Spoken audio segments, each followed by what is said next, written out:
Is this the episode?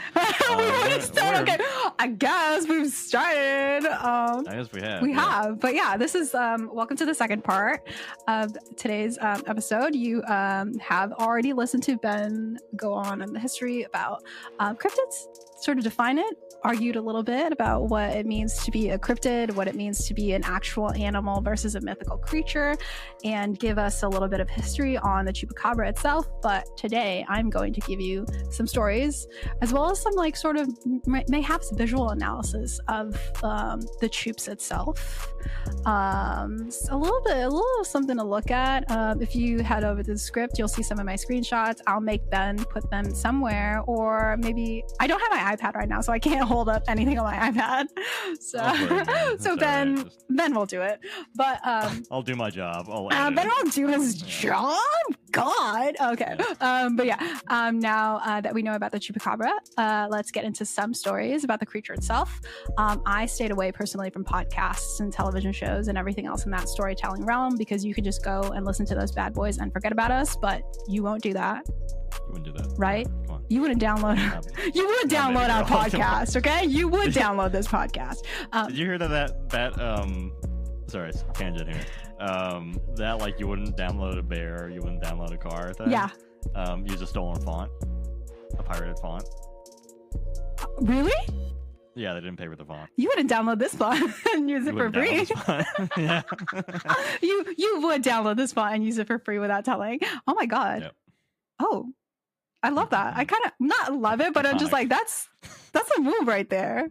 It sends a message. I feel like whoever was on that, was doing like the video editing was like, fuck this. Yeah, it's like I would download a fucking. I will download a bear. Yeah. Okay.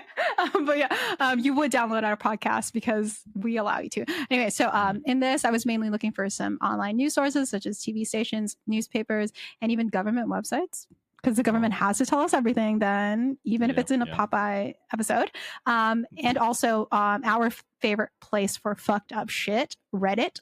Obviously, your boy went and looked for the original August 8, 2008 Chupacabra video captured by members of the DeWitt County Sheriff's Office when they were out patrolling. Have you seen this video before, Ben? I don't think I have. You can see it later. But yeah. DeWitt. We talking, where's DeWitt? Texas? Is this Texas? Is it Texas? Girl, look it up. I will. Open up the schools. But yeah, this is going to start us off on our first two stories as a reminder of the chupacabra itself, right? Excellent. Texas. There you go. So the video, for those who haven't seen it, and Ben, is a dash cam video, and they're following behind the chupacabra. On the video itself, it is described by the anchor reporter as hairless with a long snout, short front legs, and long back legs, about the size of a coyote. They believe that was that. However, I know. Hold your horses, hold your coyotes, right? They believe that was that. However, upon doing a freeze frame that I've screenshotted and put in the doc itself, they realized that this bad boy was probably not a coyote. The specific sort of thing that they're talking about is like when it's got its head turned to the side, and it's kind of like, admittedly, that is a big ass head. But when I was watching this at my local coffee shop and abusing their Wi-Fi and scaring everyone who was behind me in line, I did quite a bit of like slow motion pausing and rewatching this video in comparison to a couple of like coyote running videos just for like posterity. And aside from the note about having short front legs and long back legs and that big ass fucking head, I feel like the gait of the creature and a couple of the videos that I watched of coyotes and wolves were like similar. But I'm not, I'm not a zoologist. I'm not mountain monster hunter fella. Now they City Boy I'm City Boy JD, right? And plus I say coyote instead of like, what is a coyote, whatever, you know. We're from California. We're gonna say coyote. Yeah, right? We're from the Bay Area. I'm like, you're not from here. Right. He's not from here. Been up here too long. Okay. Now they may differ because I watched stationary videos for the most part when it comes to the coyotes for peak pausing ability, and the video of the 2008 stationary videos. Are we talking photos? No, I mean like it's literally it's on a tripod instead of like on a dash cam. A stationary video. You don't know, a photograph. Jesus. But yeah, the difference is like this is a camera on like a tree versus like a camera on the dash cam of a cop car chasing an animal. So it might elicit a sense of fear in the animal being chased by a car full of police. Yeah. Anyway, that's the result they go for. Yeah. I think that's they don't just elicit that in animals. I think they elicit that in every creature. But the note about short front legs and long back legs is something that's been around to differentiate between normal dogs, coyotes, and the chupacabra for a hot while. It seems. Dave Pettis, have you encountered Dave Pettis? Okay, no. New guy. Dave Pettis of chupacabra.com, owner of chupacabra.com, noted in a 2006 article that they're different from coyotes because its back legs were too long. So, did you just roll your eyes at Dave Pettis, owner of chupacabra.com? Sorry, Dave Pettis. I guess I'm not a pedophile. He doesn't believe that the body is tea. My God, he doesn't believe the skinny legend. The legs are too long. The legs are so long. It's a cryptid. It can't be a coyote. You don't understand, Ben. Okay, why are you yapping when you haven't seen the video? All this talk, you haven't seen the video. Exactly. So then we move over to the 2004 Elmendorf Beast. This is back in 2004. We know from Ben that the sighting was like 1995, 1996, and we have blah, blah, blah. So this was 2004. I was following around dead links like a ghost hunter. Dead link, linked on a forum. The link was dead. The Elmendorf Beast is called that because it was responsible for a bunch of attacks on animal in Elmendorf around that time. It's described to be weighing around 20 pounds with a pronounced overbite and, familiar to Ben, unusual bluish hairless skin, right? In a Reaper mini forum in a post from June 2005, user Viking Lodge made a connection between the Elmendorf Beast and the chupacabra, noting that this video isn't, I feel like that's Viking Lodge did that. It isn't. It's exactly a chupacabra. It's different, right? Online, the Elmendorf Beast for a while was thought of as a little different from the chupacabra, or at least an offshoot or a cousin of the chupacabra, right?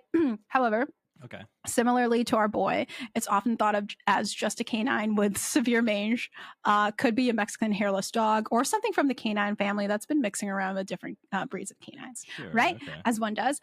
Danny Pence, who was at the time a professor of parasitology or parasitology, who knows, at Texas Tech in Lubbock, Texas, presented that it actually was just a coyote with mange based on a study of coyotes in Webb County by Lamar Winberg and two other professors, which was focused on sarcoptic mange. Due to the disease's severity, it can make coyotes do things that they wouldn't typically do, right? So we discussed how dogs would just maybe like fuck around and bite for pop off. But for this one, when the mange gets crazy, kind of thing, right? Mm-hmm. In a later test dated to 2008 on the extremely familiar to us all chupacabra from Phyllis Canyon, my alma mater, UC Davis Pepper Spray University, examined and concluded similarly that it was a canine that went through pretty severe mange and that the beast was in fact a mutt of sorts. On the mother's side, it's part coyote, and on the father's can I speak? Shit. And the father's anyway, and on the father's side, it's part Mexican wolf. So you are now probably listening to me and Ben, hearing a lot of different variations of what a chupacabra is, right? Yeah. You're getting some mixed signals. Is it an alien creature from outer space or just a dog that's kind of fucked up, right? Before we dive into some specific stories, we're aware that the chupacabra has gone through some changes, the likes of which average puberty can't explain. When I first saw it on the TV in the 2000s, it was more of the one that Miss Tolentino talked about, right? A bipedal alien creature with spikes and blood red eyes. This is more up to speed with the idea that the chupacabra was something that could have been from outer space, right? At times, the chupacabra could be described as a monkey type creature, with one of the reports saying it ran like a monkey and was about 4 feet tall, but it didn't have a tail, right? In 1995, we had sightings where it was 4 to 6 feet tall. Just a heads up, the difference between 4 and 6 feet tall is huge. Just so you know, right? 4 to 6 feet tall, bipedal, and alien-like, or giant bat-like, later gorilla-esque. Then in 1996, we have some reports that it's a bipedal dog-like creature with hands. Then kangaroo-esque with a bunch of spikes that have and has a proboscis type thing that they suck all the blood out of. And then later we have one where it's like a foot to 1.5 feet tall and can fly. And then later we have it 3 to 4 feet tall with spikes and can mumble and gesture. So it's been through some changes. And we need to, per Mountain Monsters, we need to look at how many coffee cans tall this motherfucker is soon, right? Right? Story and visual wise, people who are in the chupacabra game, as the chupacabra is real, they're in the egghead crackpots location of the spectrum. They argue that this transformation is due to the migration of the story, right? As it moves through cultures, it takes on a form that reflects the zeitgeist. If you took the story of the Bigfoot with the same,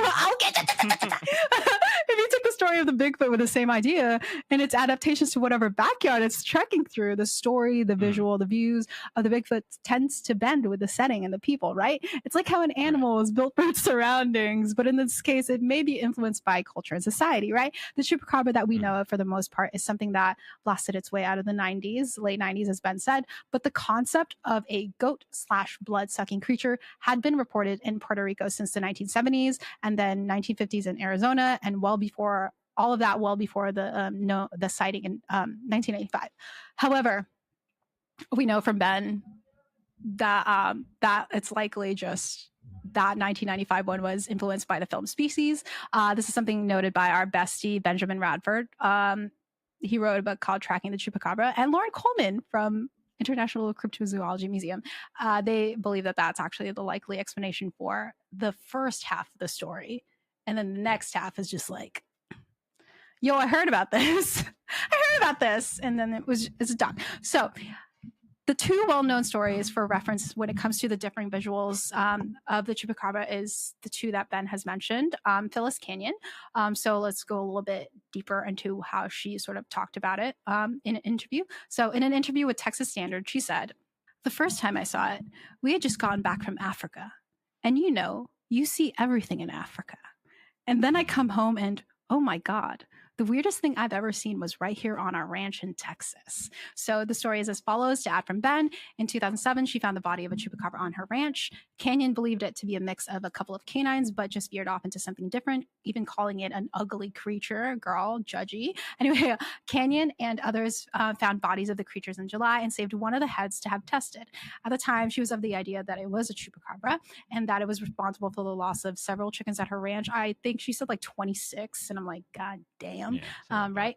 And the key thing that made her think that it wasn't a coyote that had some issues, she was like, it's not a coyote with sarcoptic mange, is that it was draining the blood of her chickens, right? As we know, she took a photo, it got viral from there. And obviously, like Ben said, Homegirl took advantage of this popularity to sell shirts that Ben, we should look up, because we should fuck the Sonic and Garfield t-shirts. It literally says 2007, the summer of the chupacabra.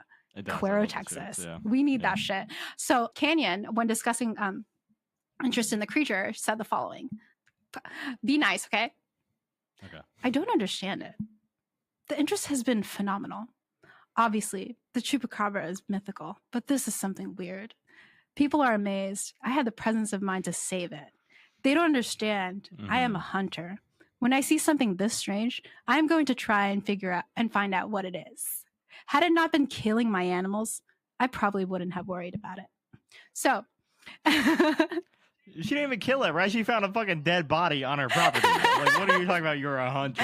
You're a scavenger. You found... Settle down. Look, I respect the hustle. I respect that you find a dead coyote and turn that into, like, probably tens of thousands of dollars. Good for you.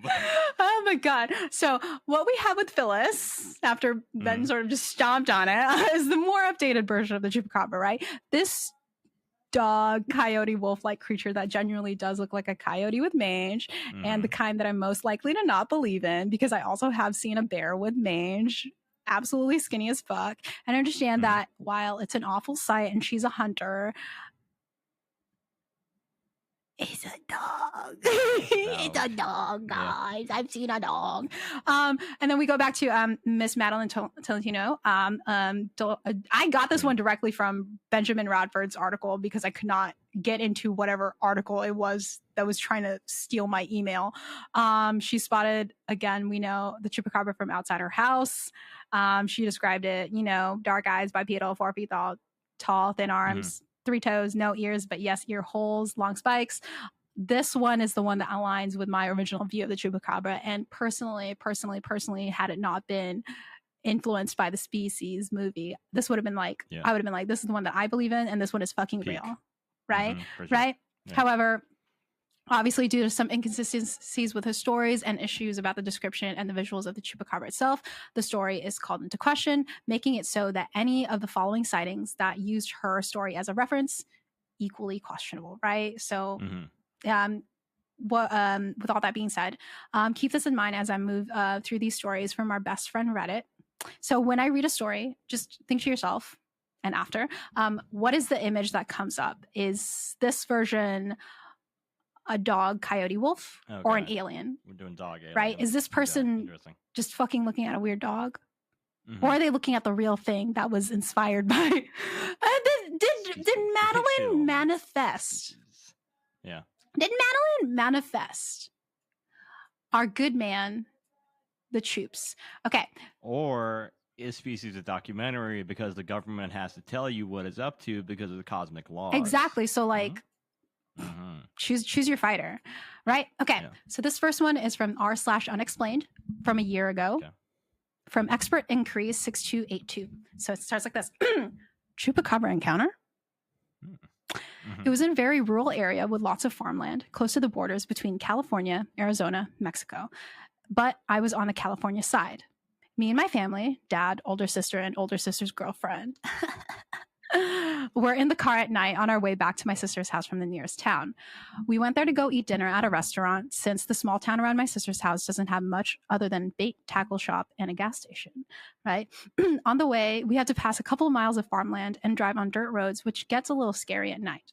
I was in the front passenger seat and my sister in the back behind me. We were looking at a star map on my phone since we could see a lot of stars in that area and wanted to see if we could identify any, when our dad, who was driving, suddenly swerved and freaked out a little.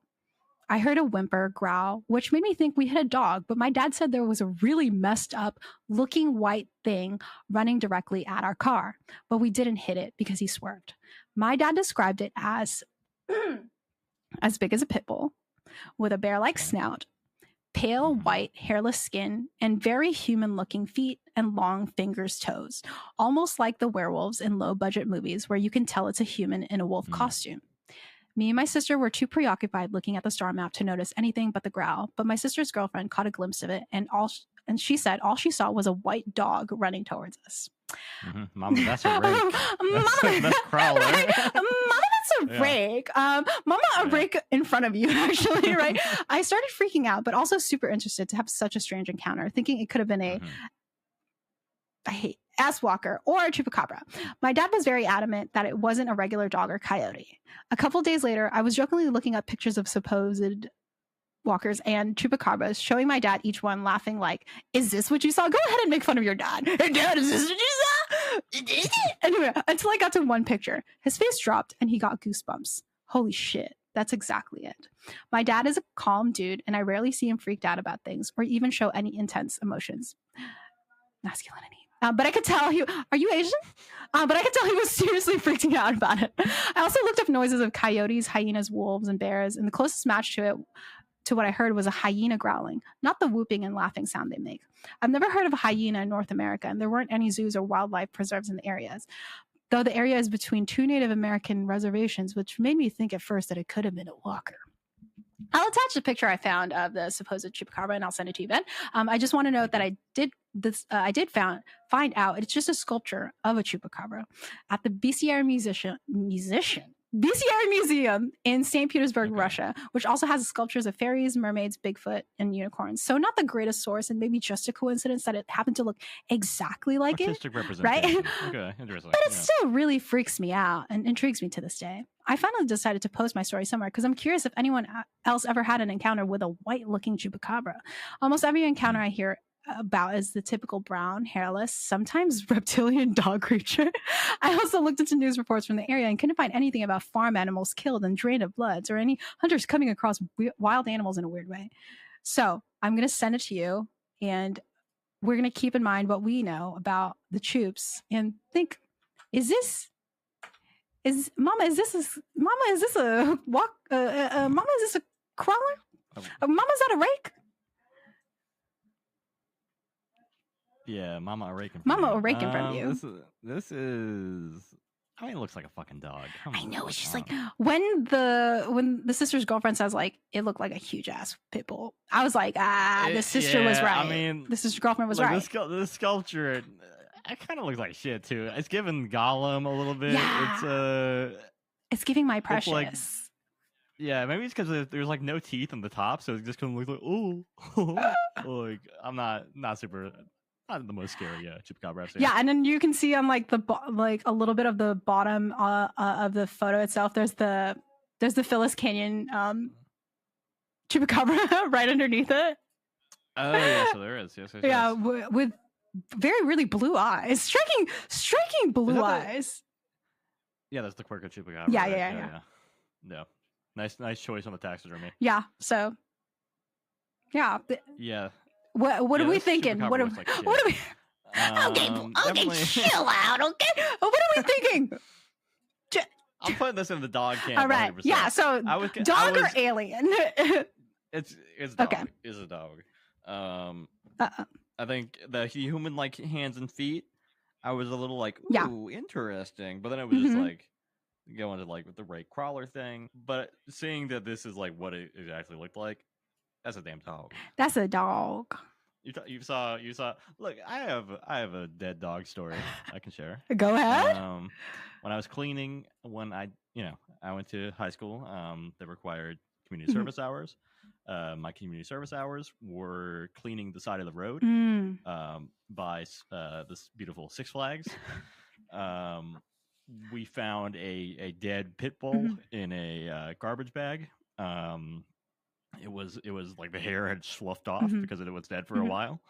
We weren't sure what to do with it because we were like 15, and none of us wanted to touch an icky dead dog in a trash Understandable. bag. So we were like, hey, what should we do about this? Should we like call animal? Like, who's gonna pick this up or take care of it? Guy we were volunteering with comes over, grabs like the back of the bag, right, and it's open, right,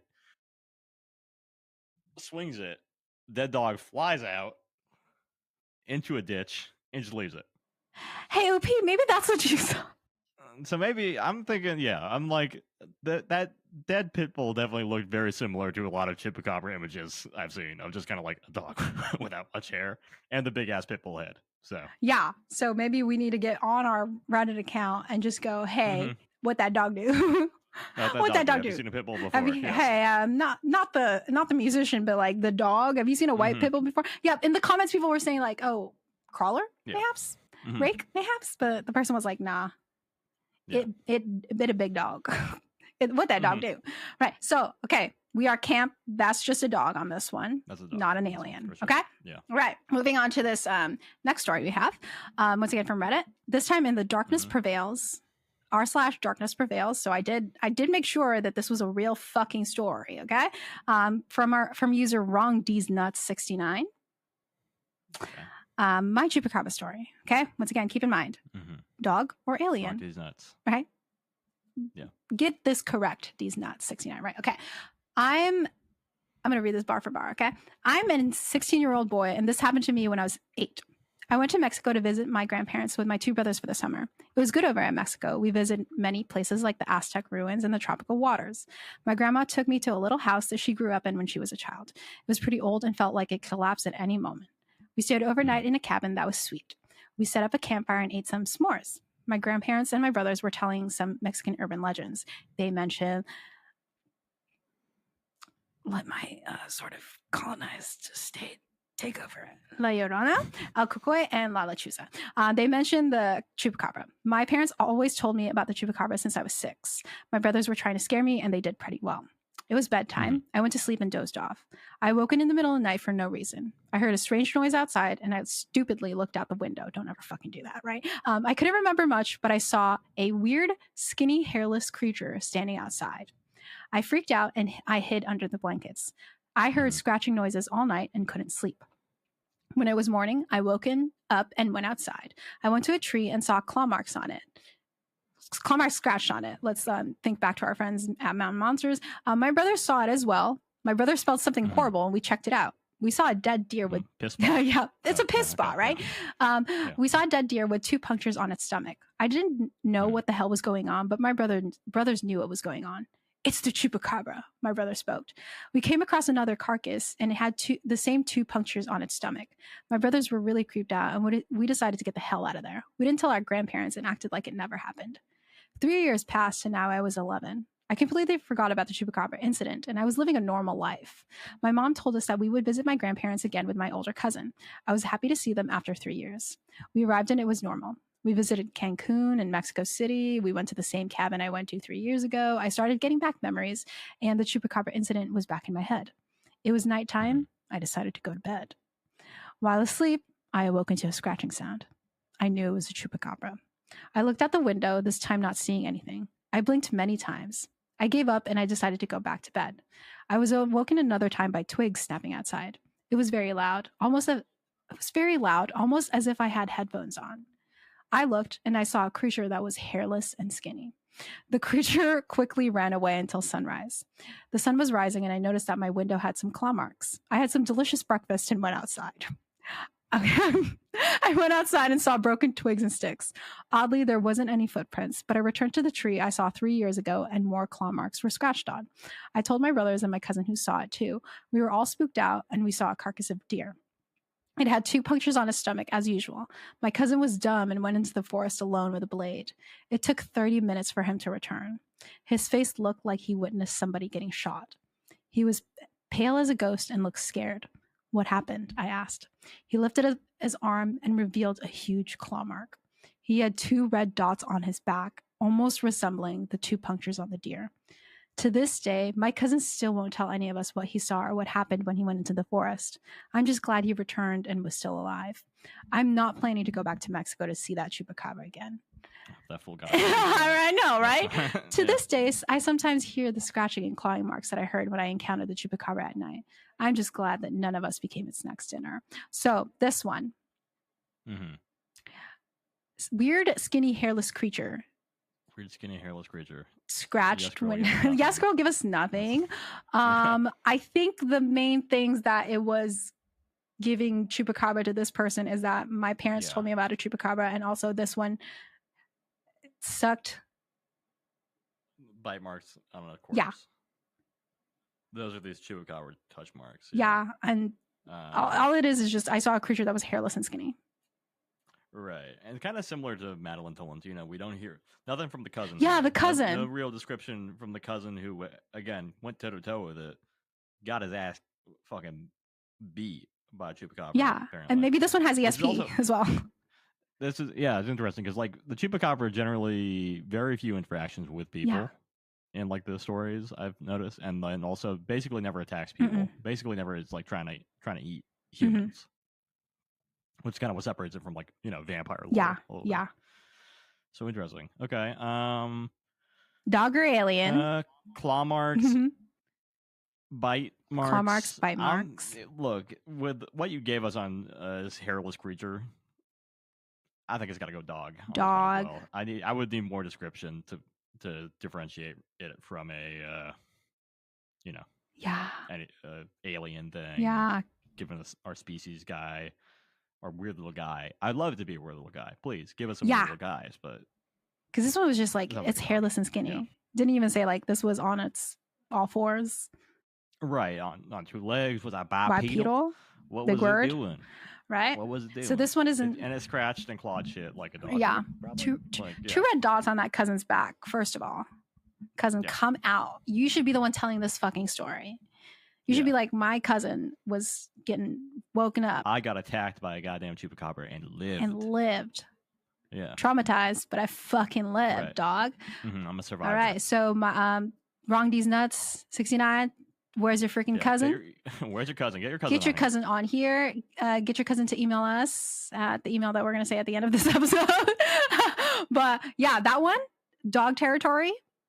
Dog territory. All right. Two for two on dogs. 2 for 2 on dogs. This next one is from 11 years ago. From Gentleman Bastard with an E.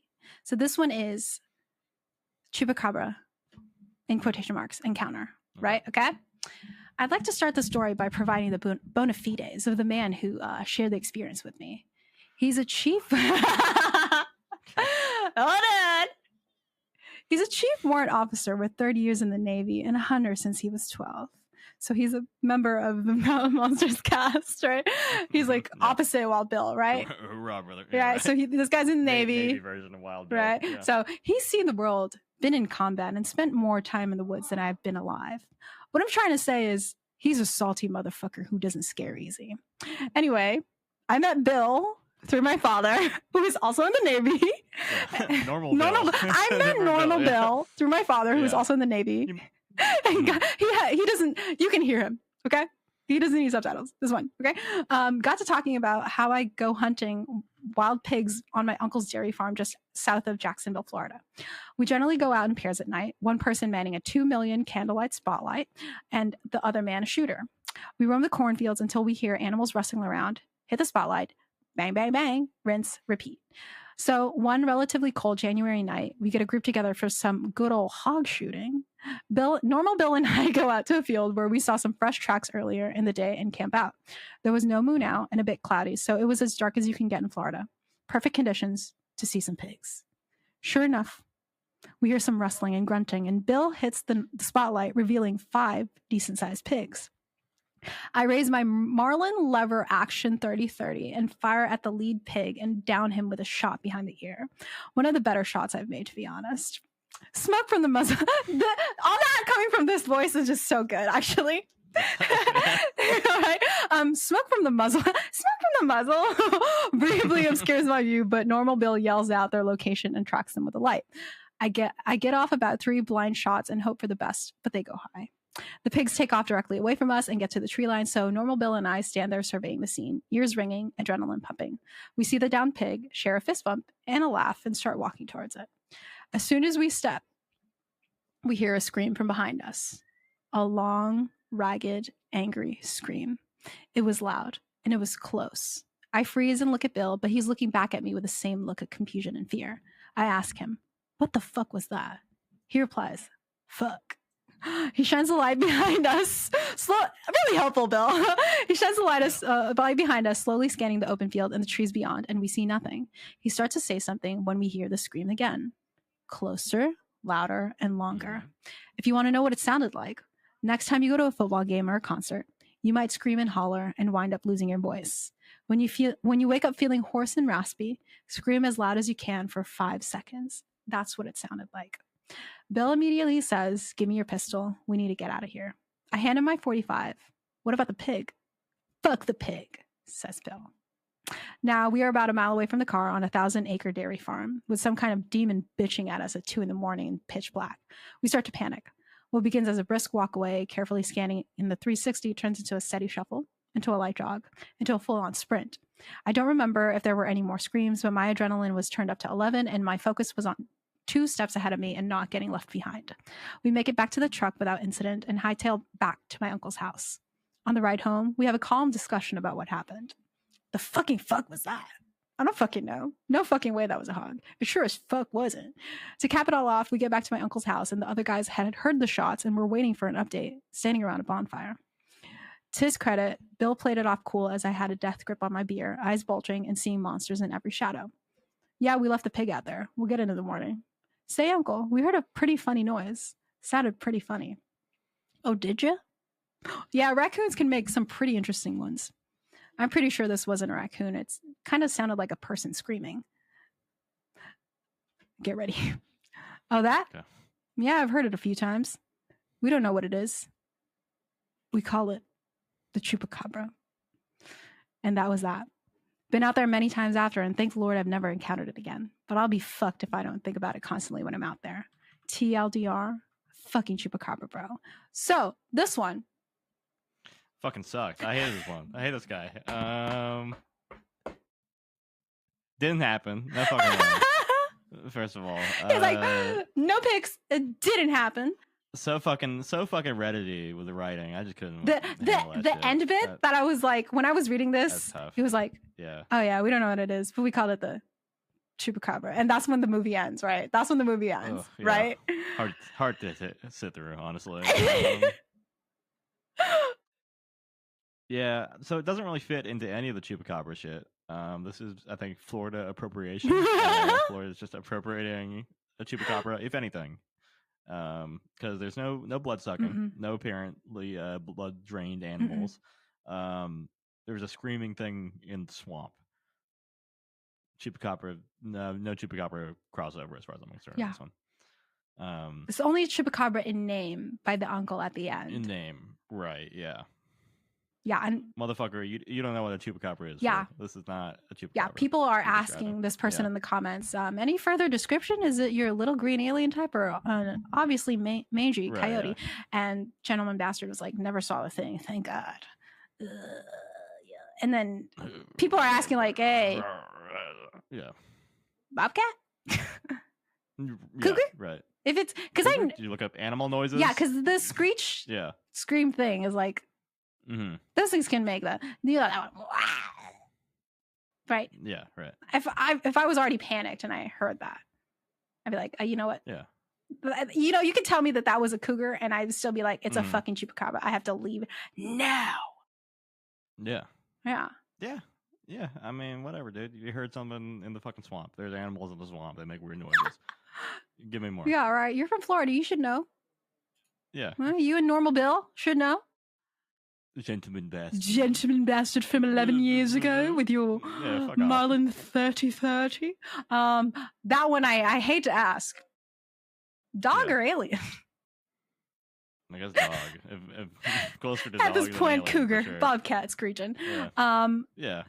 So, guy from Florida, stop appropriating Floridian culture and stop writing like you're trying to pitch a script in an elevator.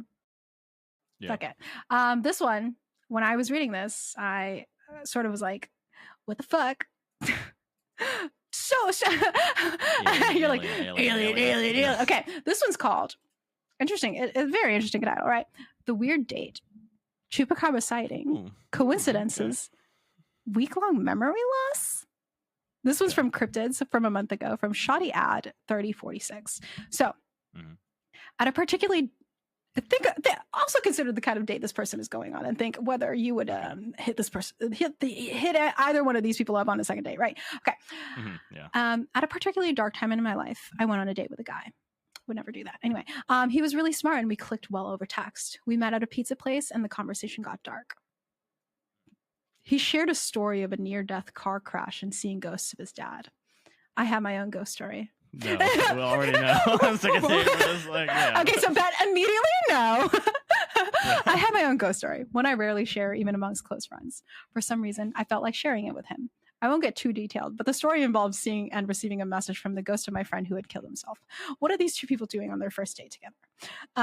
After pizza, me and my date went for a walk to a park nearby to sit and continue chatting. Mind you, that's one of my favorite conversation things. Mind you, we are both completely sober. All we had was water and pizza. Yeah, you guys are in high school. So, yeah. All we had was water and pizza. Okay. While I was sitting at the park, I point out an armadillo over by the trees about 15 yards away. We're both looking over at the armadillo and the trees when a, get ready, bipedal, gray-skinned, hairless creature appears, then disappears behind a tree. In the moment, I turned to him and said, "What animal was that?" He says he didn't know, but he saw its eyes glow. Then we drop the topic and shrug it off. Are you fucking serious? The date goes on to be a disaster because he drives me to a Buc-ee's way out of town rather than the local one I wanted to visit. Also, he got pulled over for speeding on the way and I had to console him after. Needless to say, I sent him a text the next day that I would not be interested in a second date. LOL. The weird thing is I completely forgot about the chupacabra Dobby from Harry Potter looking creature. About a week later, I was telling a friend about my date, and I suddenly remembered the chupacabra sighting. I got so scared and I started to cry to my friend. Because of my visceral reaction, I reached back out to my date just to get confirmation on what we both saw. And he confirmed. Not a second date, Ben. Don't worry. Just to verify that they saw what they saw. Yeah. The same week, I was talking to my ex-GF, who introduced me to my friend who this person is just stupidly oversharing, who committed suicide, whose ghost story I shared with my date. I told my ex-girlfriend about my date, sharing my ghost story and all the strange stuff followed. And to my surprise, my ex-girlfriend asked for my date's last name. I share his full name with her, and she tells me that they knew each other, and that my date knew our dead friend as well. I actually could not believe this, and it still blows my mind, especially because they all knew each other from online. Me and her were long distance. I haven't been sure what to make of this, and I wanted to share my story online. So the note that I put after I read this was, why did they just go, oh, and not dip when they saw the creature? Also, are they in high school band? Why does everyone know each other? It's 100% high schoolers. This is definitely a good reason to not ask these people for second date is because we're both almost 30. We would be going to jail. If we were in their age, if we were in the scenario of them, I still would know. Absolutely not. Okay, so that description. Speeding towards the Buc-ee's? Buc-ee's, the one out of town instead of... Out of town? Why are you taking me to this weird Buc-ee's? Don't take me to a second location. No. Unless we know each other. A strange Buc-ee's? No, thank you. Yeah, like this Buc-ee's is haunted. The second you enter the Buc-ee's, it's actually a portal to a different Buc-ee's in a different town. Liminal Buc-ee's. Right? Yeah, so sure. The description of this is, I know you did a little fist bump and you seemed very excited. Bipedal, gray-skinned, hairless creature. Its eyes glowed. Dog or alien? Alien. All right. But again, unfortunately, I do have to flag on the play here. What makes this a chupacabra? Yeah. Story-wise, it does not have any of the features that we have come to associate with chupacabra stories. It is a sighting of a mysterious little humanoid. I'll grant you that. No dead animals. No blood sucking. No one. Yeah. Okay. Yeah. So one of the commenters responded and said, with that evidence, I think if someone told me the story and was just like, what is this? I'd be like, you saw a creature. But I think because this response is based off of the fact that the person is saying it is a cryptid, right? So you and I just got that it was a bipedal, gray-skinned, hairless creature with glowing eyes. And then later it's like Dobby from Harry Potter looking creature, right? They just say, I forgot about the chupacabra, right? That kind of thing. So the first commenter said, with that same evidence that we saw, I would most likely say it was just a dog with severe mange. Dogs have tapetum lucidum, eye glow. So it was under a park lamp or something. Its eyes would glow. I would not stress about the chupacabra, as it was just most likely a dog with severe mange. Okay. Did they respond? Yes. They said, thank you. Okay. I figured it was a dog with mange. But that doesn't really explain the bipedal part. It was on 2 feet and... get excited. The arms hung at its side in a human-like fashion. Okay. Also, was a bit shorter than I'd expect a dog that size on its hind legs to be.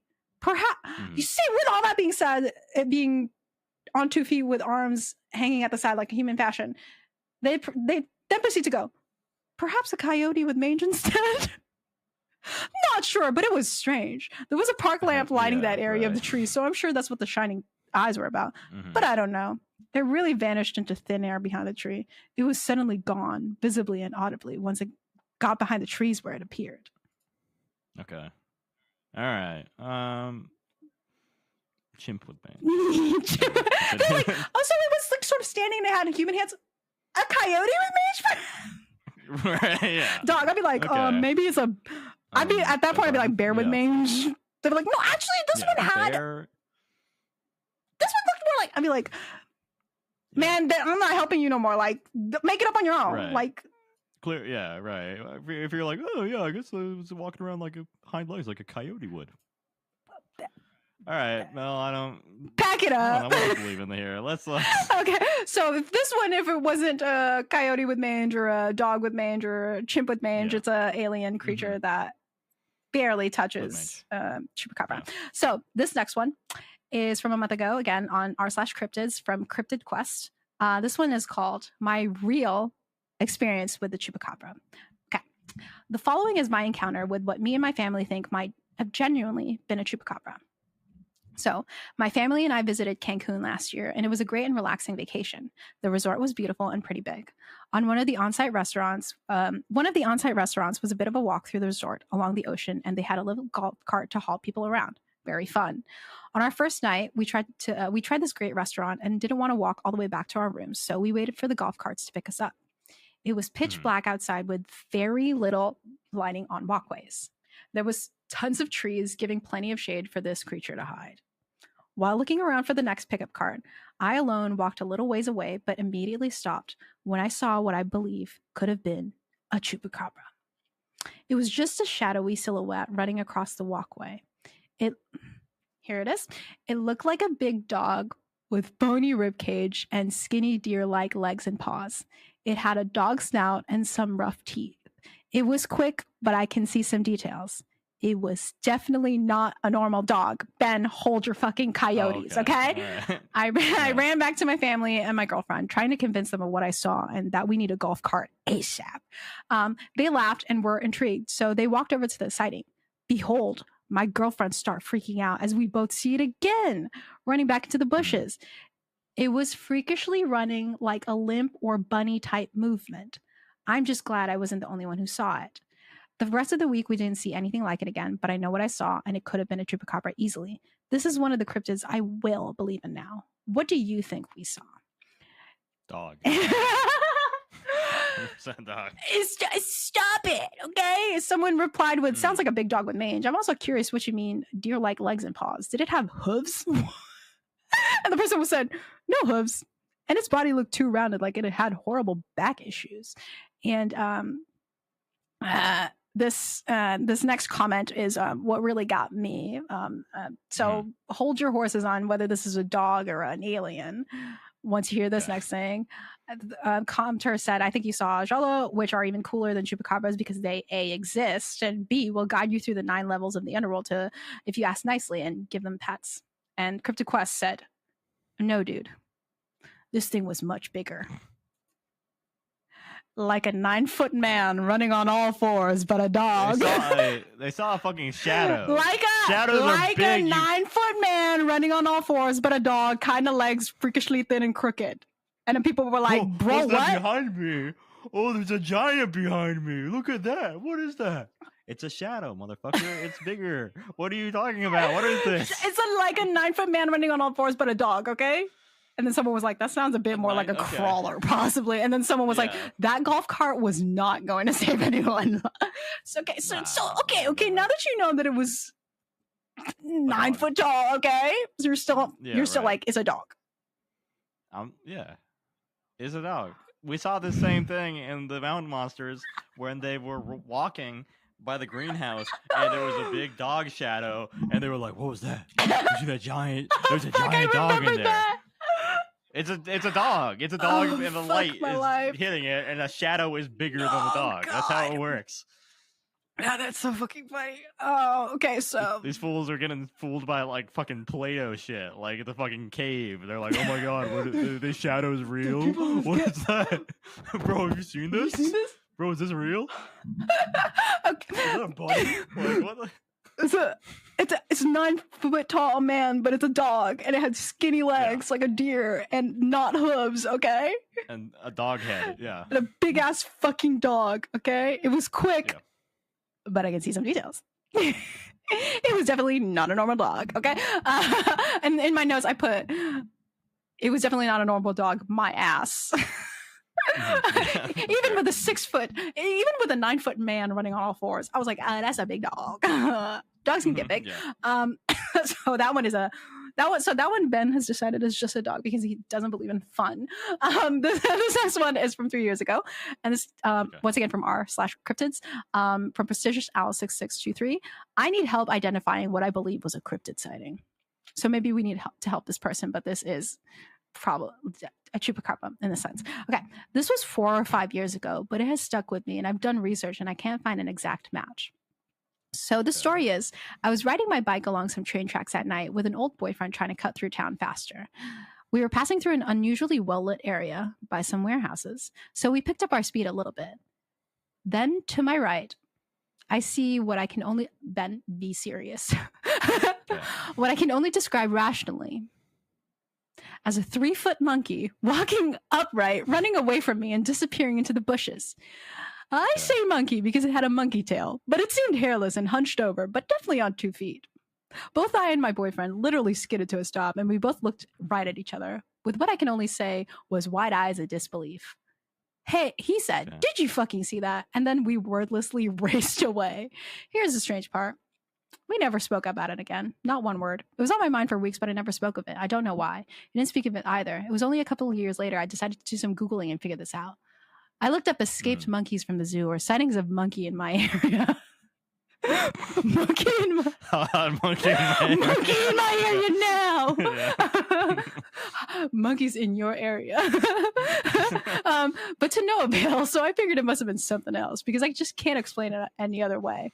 The closest thing to my research has come up with that it's a pukwudgie, but none of the info on them says anything about long tails. For more info, I am in New England, USA. At this point, I don't know what else to do but join a cryptid subreddit. This experience haunts me by popping into my mind just when I think I've forgotten it. Any ideas? And then someone responded, Chupacabra?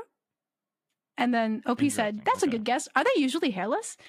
And this person said, I read about some people saying that they hairless in some reports. How big was it?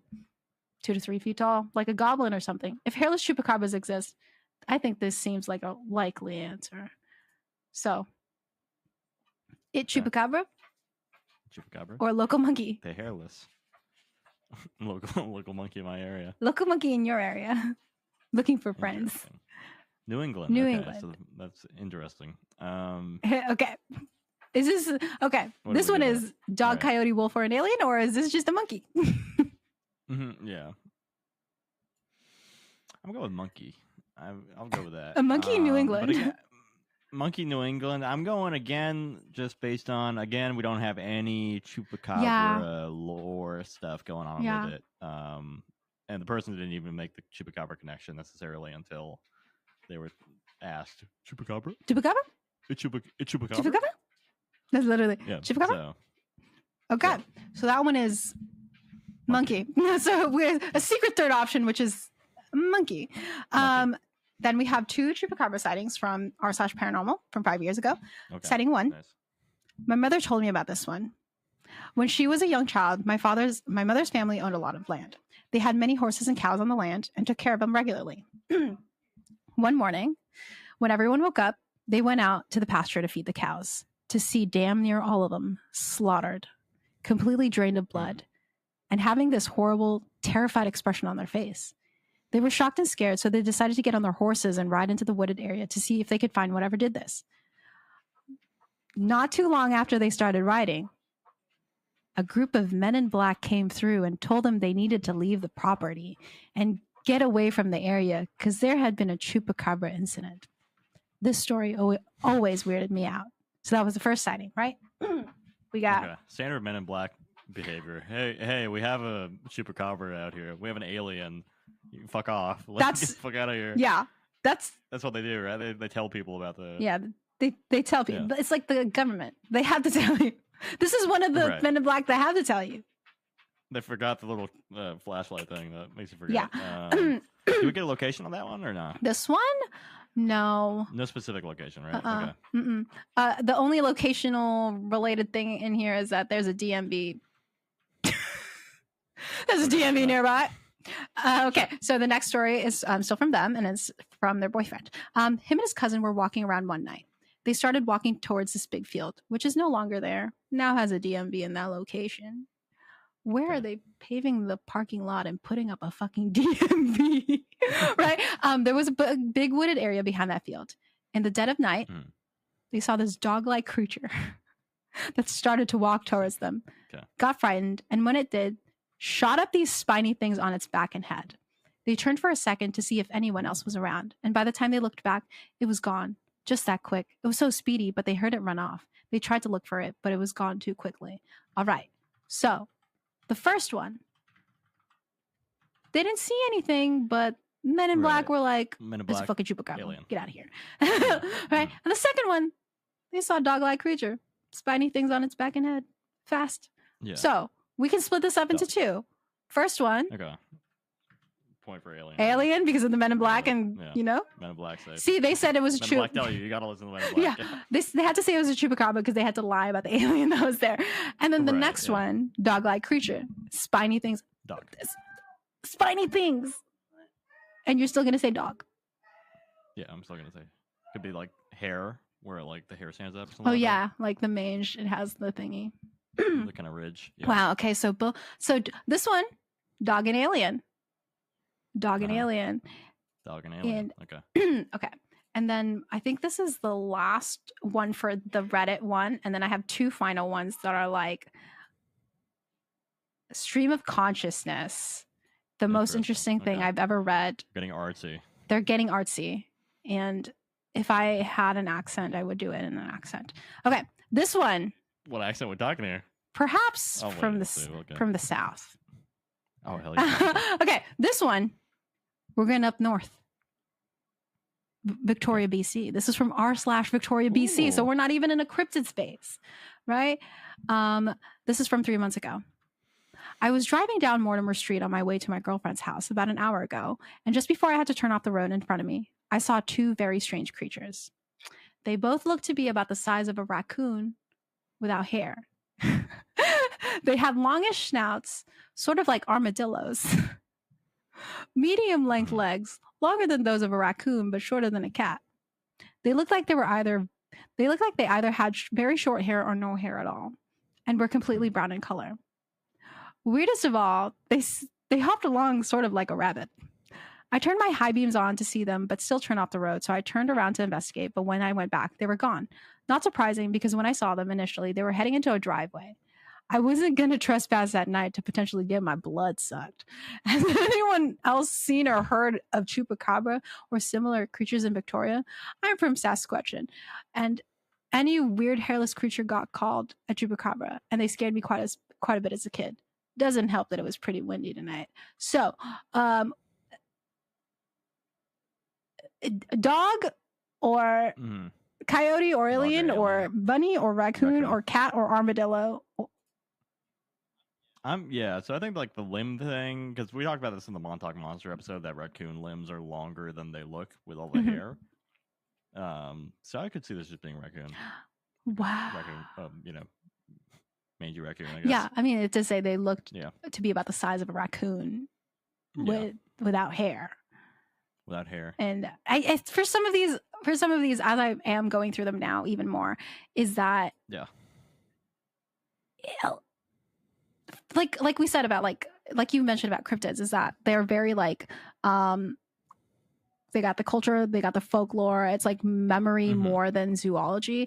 And I feel like the only thing for the most of these stories that I was able to find on Reddit is that they are chupacabra sightings in name.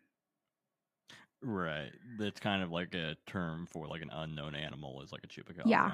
It seems like almost. Yeah, and that is the thing I've seen. It was like the chupacabra phenomenon, which is like any sort of creature that is not easily identifiable, they get called something as close as possible to the thing that is being. Right. So it's kind of it's split even from like the livestock murdering, goat sucking activities of a traditional chupacabra at this point. Yeah. So a lot. They're very removed. However, these next two. Okay. I like them. The penultimate. The penultimate and ultimate. Stories. This one is from Missouri, and this is from alchupacabra.com/sightings. Both my favorite place. And the website is about as 90s as it can get. This one is from Missouri from December 2000. Right. So before Phyllis Canyon, after Tolentino. All right. I live in Columbia, Missouri, an area that is hardly considered chupacabra country. I must admit that up until recently, I was rather skeptical until about a week ago. I'm an avid bow hunter and spent a great deal of time pursuing the local white-tailed deer. Over the past few weeks, I've discovered 3 carcasses that were completely drained of blood. The first doe had 4 puncture marks, one on the top of the neck, one on the stomach, and the second one, which was a small buck, had been torn apart by coyotes, but there was no blood to speak of in the snow. The third doe was very fresh. I found her last Friday. I was on my way into the woods when I heard what sounded like a deer running up the hill behind me. I immediately dropped to the ground and began to sneak. I spotted it in the brush about 60 yards away. I stalked to within 20 yards only to find that it was already dead. It had not gone yet into rigor mortis. The carcass was still steaming, a sure sign that it was less than 3 hours old.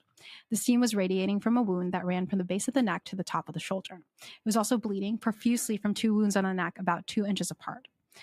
I decided I had better get my hunting location. I sat for a while and a few deer crossed the creek about 70 yards away, out of bow range. They seemed very jumpy. I stayed until the last available shooting light. I began my long trek back to the truck just as darkness fell.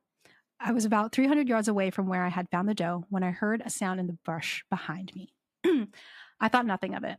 There are many animals one may stir up in the woods at night. I got about another 100 yards before I realized it was following me. I could hear its footsteps, and they did not sound like those of a deer, coyote, or dog. I stopped and shone my flashlight behind me, but I could see nothing, not even the telltale eye shine of an animal. Suddenly, the brush moved on the hillside, and I could make out a dark shape moving against the snow, and very quickly. It stopped abruptly in the hillside about 15 yards away from me. I turned my flashlight in its direction. I was rather alarmed by what I saw in the shaking light. It was about 3 feet tall, baboon-like, with thick, matted, dark hair. The face was baboon-like, and the eyes were a little larger than those of a human being. I could not tell color because they reflected my flashlight much the way a deer in car's headlights does. It ran up the hill. I put an arrow on my bow and continued towards the truck at a more rapid pace. I heard it again, this time running straight at me. I could make out its shape about 15 yards away and coming fast. I blindly fired an arrow in its direction, and by some stroke of God, I hit it, and it ran away. Then I left the woods very quickly. The next morning I came back, this time with a high-powered rifle in case it showed up again. I began trailing it. The tracks were about 10 feet apart when it ran and 2 feet apart when walking. It walked on all 4s. I found a few splatters of blood, but it was bright red, signaling a muscle hit, not a vital one. I trailed it for a very long time, almost a mile. It went onto a rocky hilltop where there was no snow, and try as I might, I could not recover the trail. I don't know what it was, but this so-called chupacabra seems like the best candidate. So overall, I feel like in the stories that I found, this one had like the most sort of detail, interaction, sighting, some context about all the blood, the animals being attacked. So it's a very like perfect. It's a solid chupacabra story. It's got like all the elements you kind of want. Yeah. But we now have to look at the description itself, which is 3 feet tall, baboon-like, with thick, matted, dark hair. Face was baboon-like, and the eyes were a little larger than those of a human being. So I'm glad we have the monkey category. Yeah, we have basically covered it all. Well, the one that we don't have right now is kangaroo. But okay, say that you're someone who's not seen like the original drawings from Tolentino, right? Yeah. Could you put on your little tin hat foil and think that maybe this is closer to that description? Right, 3 feet tall, baboon-like, and then the eyes were a little larger than those of a human being. Yeah, right. And reflective, and like. So you're angling for this being more of an alien. I'm angling for this. if you squint. Like if you squint, because it's like weird. It's not a doggy, right? It's not a dog. 3 feet tall, baboon-like. Yes, it touches on some of the parts where it's like. This has been described as a monkey, but I'm like, let's shove it to alien. Okay. Yeah, fuck it. All right, we'll give it to alien. Close enough. Check. This is from Missouri, December 2000. So this is like fresh. So I got lost on the way to Columbia, and wound up in Columbia, Missouri. Yeah. So it's like this one's maybe this is one of the ones that could fly. That does sometimes happen. Flew to I Missouri, do that occasionally. right? Mhm. And this last one, this one is from Strap in, folks. Mexico, 2000. Okay. Right? The first one had a lot of like setting for like, you know, the contextual nature of the chupacabra. We know it's a chupacabra because it was doing all that stuff. And then we got a little thrown off by the baboon, the baboon sighting. But yeah, this one is from Mexico 2000. I believe you guys because I had a really freaky encounter with this chupacabra creature. Well, at first, I thought you were all a bunch of weirdos for believing in such a strange creature, but now I swear to God, this thing is very real. I was driving to my aunt in Mexico to stay for the week. I was driving a truck that I've since then sold. Well, anyway, it was getting late, like 1 or 2 o'clock, and I was getting sleepy. It was way dark out, but I did have my flashlight with me just in case. As I was driving, I saw something strange. On the side of the road was some sort of deer or something like it. Though it wasn't uncommon to see roadkill, what wasn't common was all the blood around it, right? I only got a passing glance at it, but it looked like it was blood. I did some hunting in my time, so I know what a blood animal looks like. With most roadkill, I never see any blood, but with this thing, it was everywhere, and there appeared to be no trauma. But after a while, I just dismissed it as something that's rare but not unheard of. Or of course, it could have hit something pointy on a car or something, so I put it out of my mind. Then, as if my truck read my mind, because I was thinking, what if a rabid animal hit it? The tire blew out of my truck. I'm not afraid of the dark or anything, so I fished the flashlight out of the pile of crap that made up the passenger seat of my truck and went out. Sure enough, the tire was busted to hell. It was way too late to change it, so I decided to take a nap in front of the truck till morning. Yeah. Okay. Last night I was like in the passengers. But yeah. I don't know how long I was asleep, but something strange woke me up. It was a strange scratching sound on the door. So they were inside. Yeah. I thought this was some cat trying to get in. Those little critters are smart. Pulling out my flashlight again, I took a peek out of my window and saw some movement. Then I turned on the flashlight. What I saw scared the ever-loving crap out of me. There was some strange greenish creature with long spikes down its back at the bottom of my door with at least 2-inch claws. When it noticed the beam of my flashlight, it looked up at me. It had huge red eyes and long teeth, which it bared at me. At that point, this is a beautiful phrase, I was scared spitless. I lay down on the seat for the longest time, listening for any sounds, my heart beating in my chest. I must have fallen asleep after an hour or so. When I got up in the morning, I took a look at my truck. The bottom of the driver's side door was covered in scratch marks, which cost me a tidy sum to fix. Another thing caught my eye when I looked down. There was a trail of tracks on the ground, bloody tracks leading up the road. I don't know what kind of animal it was, but in all my years of hunting, I've never seen anything like it. After changing the tire, I got the heck out of there, and even today, I never use that road to get to my aunt's anymore. That concludes Mexico 2000, but... Yes. This boy's an alien! It's kind of I will put that under the alien caveat. That's like a classic chupacabra, which is this is classic, right? When I read the greenish creature with long spikes down its back at the bottom of my door with at least 2-inch claws. That's it. That's our guy. This is the only chupacabra sighting ever. This is the only one that sounds like a chupacabra that I want. The chupacabra I want. The chupacabra of my This heart. is the chupacabra I want. Yeah, this is the one I'm voting for president. This one's not a dog. Okay. Well, yeah, thank you for saving the best for last on that for sure. That's not a dog. That's not a monkey. It's the chupacabra. That's a chupacabra. Right? That's a chupacabra. Right. So, like in the trekking through all of these stories, definitely I was like, you were in a fast-paced environment. You were having a time. You saw a dog. Yeah, and let's see. So about 2/3 of the stories you shared were dogs. Yeah. And then, like, it would be kind of evenly split. Alien, and then the monkey. Do we count just like that? The straight up hairless monkey? Do you want to count that? I think I'm going to count that as a fucking monkey. Okay, so count that separately. And then we have the baboon one, which I feel like could also potentially be just a monkey. Or an alien. So then we have... 18%, like 20% monkey, and 20% alien. Yeah. And it's like, and 60% dog. that 20% alien is what I'm really, really that's what you want. wanting. Because it's like, once again, like that whole I don't know, maybe we want to save this conversation for the next episode. For next yeah.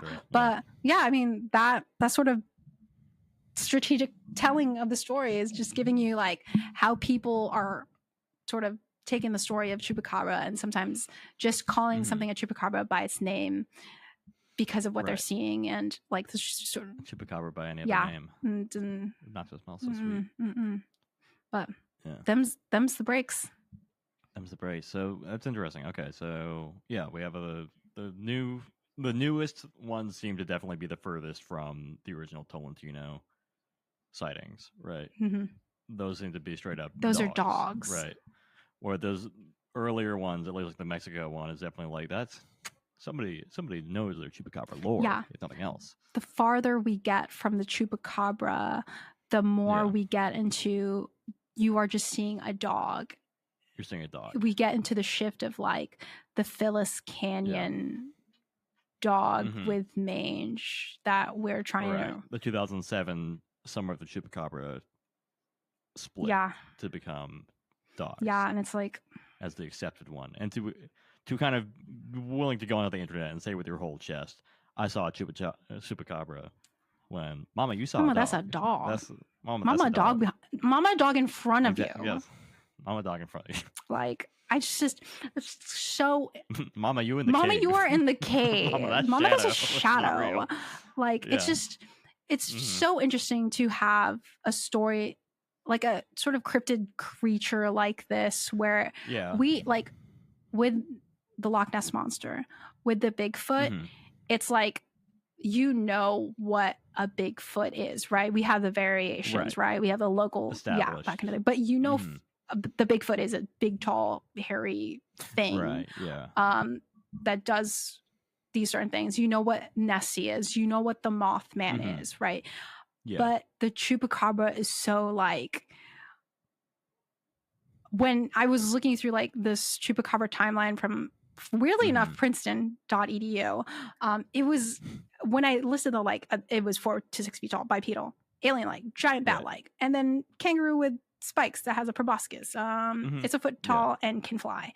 It's just like sort of even during like the breath of like the 1995 to 1996, we had those differences because like that's when we could see like it was a gorilla looking thing, it was a bat looking thing, but at least then it was still like in its early days, right? But now it was still being kind of established. Now we've sort of kind of ripped it out of there, and the Chupacabra is no longer to me like a cryptid funny little creature, and instead just like old dog. The Chupacabra trunk death has been disappointing. So it's definitely not. I want a green little I want a little guy. I know. Give me a little fucking guy. I want whatever fucking Mexico 2000 saw outside of their fucking 100%. Truck. Yeah. Oh yeah. I want whatever. I want that Madeline Tolentino. I'll have what they're having, but far away.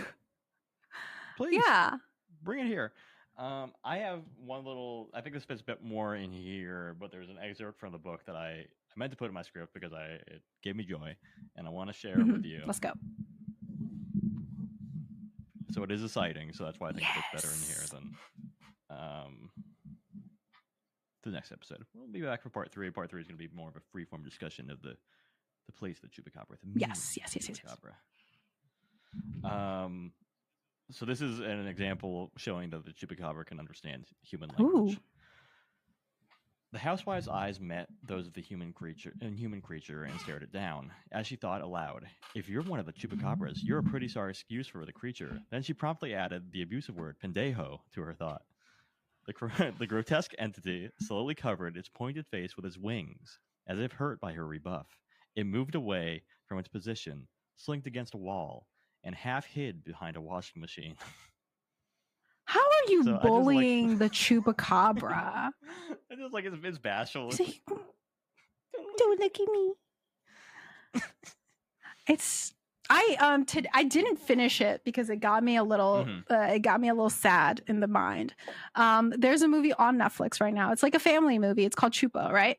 And that little thing that you just mentioned, they sort of like cutified the chupacabra in the movie. Sure, yeah. It's kind of like giving like koala tiger with wings, like Lilo and Stitch. Yeah, it a little gives like live action Lilo and Stitch, but like it's got spots. Yeah. And I kind of watched it, and some of the I took notes as I was attempting. You read on Wikipedia. Excuse me, I watched it because I'm freshly off of Paddington in Peru, so I was like, maybe I'll watch another movie. Okay. Be a film buff. I know, right? I'm a film buff. Yeah. I've seen 2 movies this year, half of Chupa and all of Paddington in Peru. Okay, so for the origin implications of the Chupa in this movie is that it's based on a legend. It has healing powers. They see some sort of cave in it that has cave drawings of the chupacabra. These things can get really like wicked huge. I think maybe the parent chupacabra, probably the size of like an elephant kind of thing. To me, visually, it was like lion, dog with wings, wolf, and is a koala. And I put Stitch, but it's a hyena. It can fly. It has wings, and the wing thing I saw like when it was like off screen or something like that, or it was like hinting that a chupacabra is in the vicinity, like a feather type situation, and it lived in a cave, and when one of the sort of shithead anthropology guys was holding a claw of it, it was a claw the size of a human hand, so it's a fairly big like adult chupacabra. And then this was set in San Javier, Mexico, in the 90s, so this is like in that first wave, but it looks like the modern iteration of the chupacabra as opposed to like the reptilian like alien chupacabra that we know of. And this is it has feathers. Well, I feel like we have not heard anything described like that. And it is like when you said about like it sort of understanding, there was a scene in the movie where like the kid is playing like a little music box, and it was like mimicking the song it was like singing along with a kid, and it seems to sort of like understand in the way that like movie animals understand people, right? So it was kind of like that. So someday I'll finish this movie, but when I got the exposition origin stuff happens in the beginning of the movie. The only only thing that I'm like I haven't seen evidence of, even if they said it, was the chupacabra had healing powers in this one, and that was why the government was trying to get the chupacabra, was it had healing powers. The blood could heal. So it's not sucking blood. It was like there are goats in this one that they're trying to keep the little baby chupacabra away from, because they're like, no, don't do that. You're too cute. Don't kill a goat. That kind of thing. So it's divorced in many ways from the chupacabra but lore. In the sense that mayhaps I was gonna say that like maybe like a lot of children's Bigfoot movies are divorced. No, I think they're still fairly straightforward, identifiably. Bigfoot. Like you can see, it's big. It wouldn't be like Bigfoot with wings and like a giant nose so it can sniff out crime. Or whatever. So would be like, this one is like Chupacabra, Lilo and Stitch, dog companion movie so far. Sure. Okay. Yeah. Right. But potentially could say like giant winged elephant sizes. Yeah, and then like a little bit it was giving me sort of like, is it this, what is that one thing? The Sphinx? Yeah, it gave off that kind of manticore. Yeah, like it looks more like a manticore than like if you had presented someone this image and it was like, what is this closely looking more like? They're not gonna, I don't think anyone's gonna say chupacabra, even if the person's they would, if you're familiar with chupacabra lore, you would not make you would be like manticore. So Chupa, when I finished it, the look of the chupacabra still up there. Still it's interesting. Still being fought over the canon of chupacabra. Interesting. Well, I think we can leave it here, and then we can pick up with a little bit more of a freeform discussion of kind of the chupacabra chupacabra, maybe what it means. We can get into that a little bit more. Significance, cultural aspects of the chupacabra. We'll return. But folks, thanks for listening to the second part of our chupacabra installation. Chupathon. Gotta get a better name for this. I think. Well, we only have one more shot, so you better get cooking. But yeah, this episode was written and produced by Ben and JD. For all our sources, please go to hit us up on Instagram. Hit us up on Instagram. You know where to find us. If you want to know where something is, let us know. All our music is provided by Yager Frank. If you liked the episode, tell a friend. If you didn't, tell an enemy. And we'll catch you for our third part, our third installation in this Chupa Historia. Bye. Bye.